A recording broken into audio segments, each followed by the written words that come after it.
Hello guys, welcome back to Between the Ropes TV. Now, sadly, we didn't get a reaction out to you on the Tyson Fury Dillian Whyte fight, so apologies for that. Work commitments and a few other things just got in the way. But more news from it today. Now, upon watching the fight myself, personally, I thought obviously Fury landed one of the best punches of his career in that uppercut. Clearly buzzed Whyte. And I thought, he was going down regardless. You could see his eyes weren't there, his legs weren't there, he was going. However, Fury definitely did push him. And today, Dillian Whyte has come out and said on Sky that he feels unfairly treated, with the push. He was pushed over, hit his head on the canvas, and obviously that's what's caused the stoppage. He did admit, in fairness, it's not a total excuse. He did admit that the punch buzzed him, the uppercut landed, it buzzed him. And I just wonder, does he have a point? Because pushing is illegal. But then again, in fairness, it was a dirty fight. There's no getting around that. Whyte was going in with elbows, using his head. So was Fury at times. Fury was told off for, holding, odd shots behind the back of the head. It was not a clean fight. So while, the pushing's illegal, Fury shouldn't have done it. I also think Dillian Whyte, you've sort of, and I'm a Whyte fan, I should say, but you've sort of asked for it. You've used roughhousing tactics. You've made the fight what it is.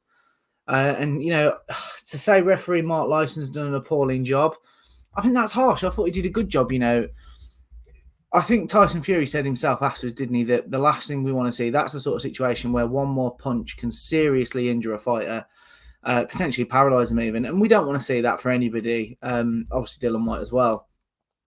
So I think the referee in that respect did a good job because Whyte couldn't walk straight. His legs were clearly all over the place. And in fairness to Tyson Fury, like he said, I don't want to be responsible for life-changing injuries to somebody. As far as the fight itself goes, Fury outclassed him, didn't he? And with Dillian Whyte fans, I know Scott did a video last week saying that he thought, he was strongly in Dillian Whyte's camp. But the fight was a funny one. I thought Fury jabbed his head off, kept at distance. The reach and height advantages for Fury were clear problems for Dillian Whyte, and he couldn't really negate them. And I think that what I've really noticed on Dillian Whyte is the lack of intensity in his work. Now, it's hard to say until he has another fight. Was that because Fury's just too good? It could be. Brilliant fighters have been outclassed by Tyson Fury, so there's no shame in that. But I wonder if there's more to it. He pulled out of the Otto Wallin fight last October with a shoulder injury.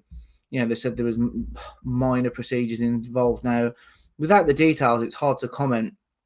But I can't help but wonder if there's more to it because, Whyte's usual left-hand activity wasn't there in the fight. And I think that's what really hindered him and hindered his efforts. I thought Fury was well ahead. I mean, I saw the one judge had Whyte given 2 rounds. Personally, for me, I had Fury winning all 5 rounds. And then, obviously, he got the stoppage with a second to spare in the 6th. So it's very interesting. Where do we go from here now? Dillian Whyte's talked today in the same interview, and he said that he feels he's young enough. He can come back.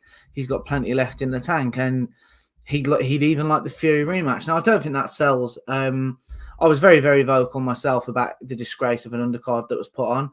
Shout out to Nick Ball. That was his fight with Isaac Lowe was hugely entertaining, in all fairness. The rest of the card I didn't feel was great. Shame on Tommy Fury.